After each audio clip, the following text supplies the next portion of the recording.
While the world often worships the Pontiac GTO as the godfather of street performance, true historians know the story actually began much earlier. Number 1 on our list is the legendary 1949 Oldsmobile Rocket 88. Long before the term muscle car even existed, Oldsmobile engineers executed a formula that would define the next 2 decades. They took their massive, high-compression 303 cubic-inch V8 engine, originally reserved for the heavy luxury Series 98 land yachts, and dropped it into the lighter, smaller body of the Series 76.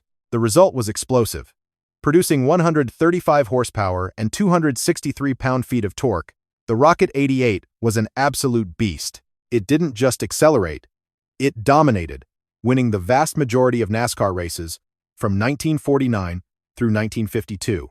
Perhaps the most shocking part was the cost. At the time of its release, you could drive this factory hot rod off the lot for a manufacturer's suggested retail price of just $1,735. It was fast, affordable, and revolutionary, truly the first shot fired in the American horsepower wars.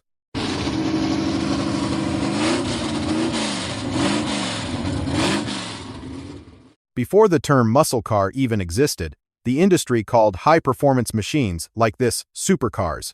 Meet the 1955 Chrysler C300, a vehicle often cited as the very first American muscle car. While it looked like a luxury coupe, it was a homologation special built with one purpose: to dominate NASCAR.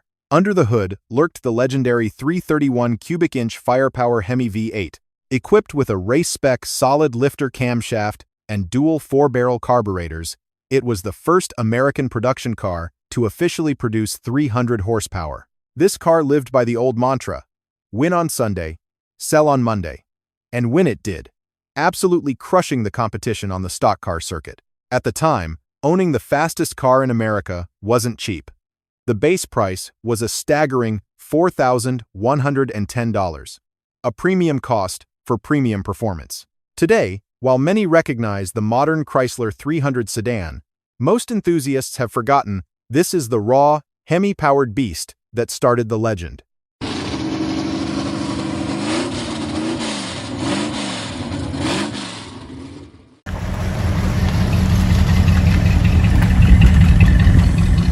Before its unfortunate demise, Studebaker was often associated with sensible, budget-friendly transportation, but in 1956, they shocked the world with a machine that lived up to its superhero name, the Studebaker Golden Hawk. This wasn't just a styling exercise with tail fins. It was a serious performance contender that the competition never saw coming. The secret weapon was under the hood. Studebaker engineers shoehorned a massive 352 cubic-inch Packard V8 into the lightweight Golden Hawk body. This combination delivered 275 horsepower and 380 pound-feet of torque, creating a power-to-weight ratio that was nearly unbeatable at the time. On the street, this forgotten legend could smoke the Ford Thunderbird and even embarrass the Chevrolet Corvette from 0 to 60 miles per hour. Perhaps the most appealing stat was the price tag. While the mighty Chrysler 300 cost over $4,000, you could pick up a Golden Hawk for just $3,061. Fast, stylish, and attainable, it was the definition of a factory hot rod long before the muscle car era officially began. In the late 1950s, the road was divided between massive luxury land yachts and underpowered economy compacts. But American Motors Corporation had a brilliant, radical idea that bridged the gap. Enter the 1957 AMC Rambler Rebel, a machine that many historians argue is the first true mid-size muscle car. AMC took their lightweight, mid-size body and stuffed it with a potent 327 cubic-inch V8 engine. This wasn't just for show. With 255 horsepower, the Rebel was an absolute rocket. In fact, contemporary road tests proved it was faster from 0 to 60 miles per hour than every other American car on the road in 1957, with the sole exception of the fuel-injected Chevrolet Corvette. While some purists dismiss it because of its 4-door layout, remember that the modern Dodge Charger Hellcat also has 4 doors, proving the Rebel was simply ahead of its time. Only 1,500 of these silver and gold legends were produced. At launch, this sleeper performance car carried a base price of just $2,786, making it one of the most potent bargains in automotive history.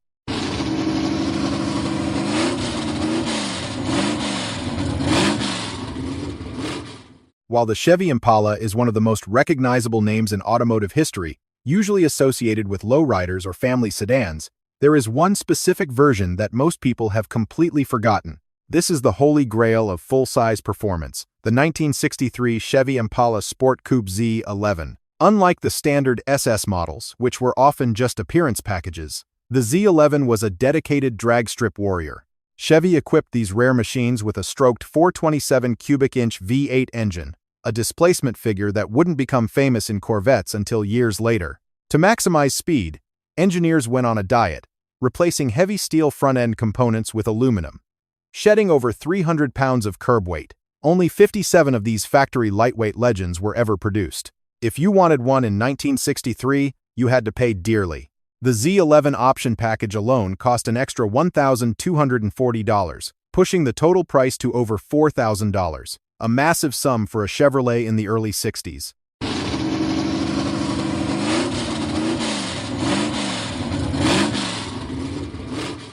One of the most misunderstood vehicles in Mopar history is the 1963 Dodge 440. To clarify, in this specific instance, 440 refers to the model trim level, not the engine displacement. This confusion is exactly why it remains so obscure today. When the Dodge Dart downsized to a compact in 1963, the mid-size body platform needed a new identity. Dodge offered three trims: the base 330, the top-tier Polara, and right in the middle, the 440. Here is the kicker: you could not actually get a 440 cubic inch V8 in this car, as that famous Magnum engine had not been invented yet. However, you could order something far more terrifying: the legendary 426 cubic inch Max Wedge. A base model Dodge 440 two-door hardtop left the showroom for a reasonable $2,750. But savvy racers who checked the box for the Ramcharger 426 engine option turned this unassuming family sedan into a quarter-mile destroyer, creating one of the wildest sleepers of the early 60s. While everyone remembers the Pontiac GTO launching the muscle car era, Ford was quietly building a dedicated track weapon in 1964 that remains one of the most extreme machines ever sold to the public. This is the Ford Fairlane Thunderbolt. Ford engineers took the massive 427 cubic inch high-riser V8 intended for the full-size Galaxy and surgically grafted it into the mid-size Fairlane body. To make it fit, they had to redesign the suspension and strip the car of everything non-essential, including the radio, heater, and sound deadening. The result was a factory dragster that dominated the NHRA Superstock class. Ford conservatively rated the engine at 425 horsepower, but dyno tests revealed it was actually cranking out close to 600 horsepower. Buying this level of performance required serious commitment. The Thunderbolt carried a price tag of $3,780, a significant premium over a standard Fairlane. With only 100 units ever produced to meet homologation rules, this is arguably the purest race-bred Ford ever to wear a license plate.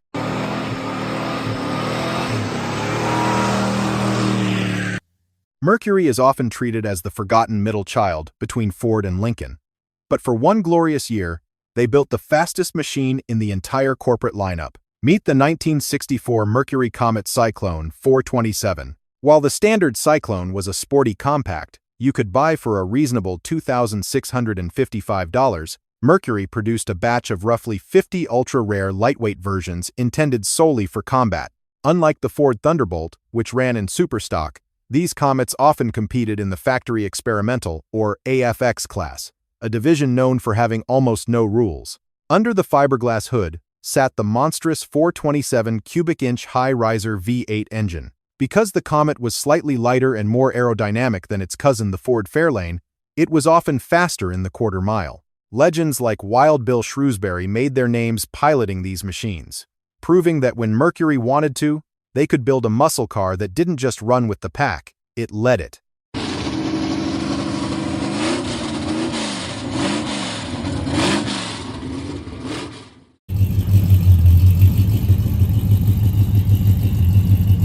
While the Pontiac GTO gets all the glory as the original muscle car, the brand quietly released a bigger, badder sibling in 1965.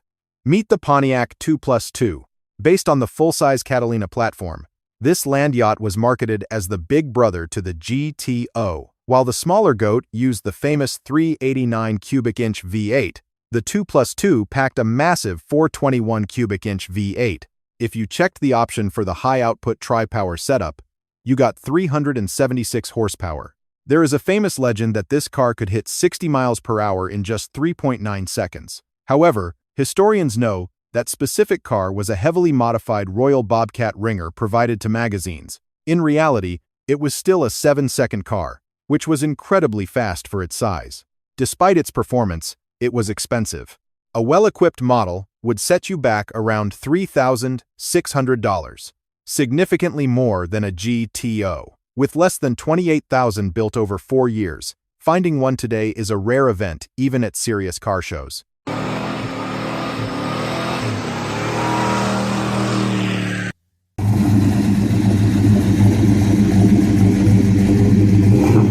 Before the cartoon bird or the luxury muscle of the Plymouth GTX became household names, there was the grandfather of them all. Meet the 1966 Plymouth Belvedere Satellite. This car marks a pivotal moment in history because 1966 was the very first year you could order the legendary 426 Hemi engine in a street car. Before this, the Elephant engine was essentially reserved for race cars. Speaking of racing, this platform is royalty. The king himself, Richard Petty, used a Belvedere to win the 1966 Daytona 500 and absolutely dominated the 1967 season with 27 wins. Despite this pedigree, the Satellite often gets overlooked. Back in '66, a base Satellite cost about $2,700, but if you were brave enough to tick the box for the 426 Hemi option, the price jumped to over $3,800. That was a serious investment, but it bought you the legitimate ancestor to every Mopar muscle car that followed.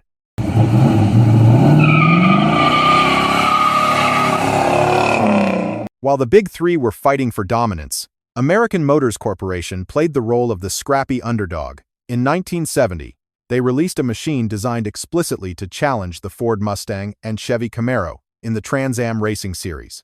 This is the ultra-rare AMC Javelin SST Trans Am. To qualify for racing, AMC built just 100 replicas, painted in a distinctive red, white, and blue livery to match the team cars. While the race versions were restricted on engine size, the street version had no such limits. It came equipped with the legendary Go package, featuring a 390 cubic inch V8 engine, producing 325 horsepower. It was lighter than the Dodge Challenger and handled corners with surprising agility. Owning this piece of racing history wasn't cheap. The sticker price was approximately $3,995, a significant premium over the base model. Today, with only a handful surviving, this patriotically painted coupe is one of the most collectible independents ever made.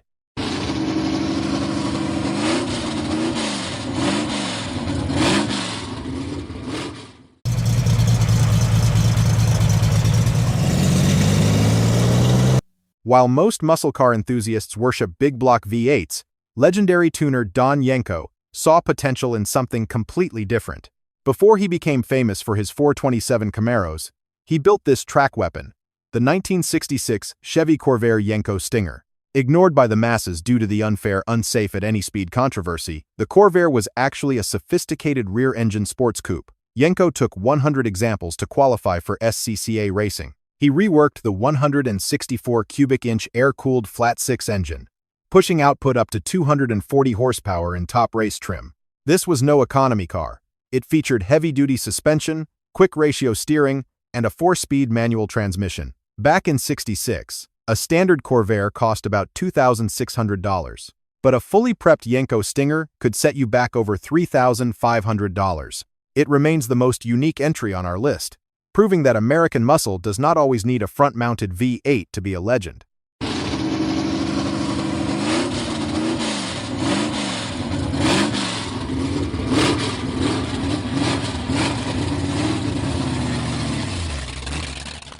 Studebaker is rarely the first name dropped in a conversation about American muscle, but the 1963 Lark is a machine that demands respect. With its boxy, upright styling, it is the ultimate definition of a sleeper, or a wolf in sheep's clothing. Under the hood sat a 289 cubic inch V8. A common misconception is that this was a Ford engine, but it was actually Studebaker's own heavy-duty iron design. The real magic happened when buyers checked the box for the R2 option. This added a factory-installed Paxton supercharger, boosting output to a miraculous 289 horsepower. That is 1 horsepower per cubic inch, a ratio that was revolutionary at the time. The best part was the price. You could drive this supercharged sleeper off the lot for approximately $2,850. For that money, you got a sedate-looking family car that could leave most Chevys and Fords staring at its taillights.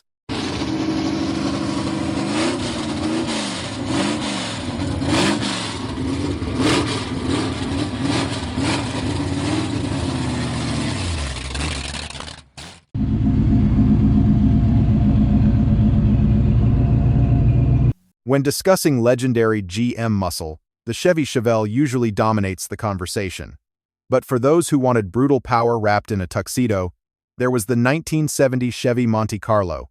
Built on a stretched version of the A-body platform, it featured an exaggerated hood specifically designed to house massive engines. While standard models came with a 350 cubic inch V8, the real sleeper was the SS 454. This package stuffed the colossal 454 cubic inch big block V8 between the fenders, delivering 360 horsepower and a massive 500 pound-feet of torque. This was the gentleman's hot rod. A base Monte Carlo cost $3,123, but the savvy buyer could upgrade to the SS 454 model for just over $3,500. While it gained recent fame as the primer gray hero car in the Fast and the Furious Tokyo Drift, the first-generation Monte Carlo remains an underappreciated gem that offers Chevelle performance for a fraction of the price.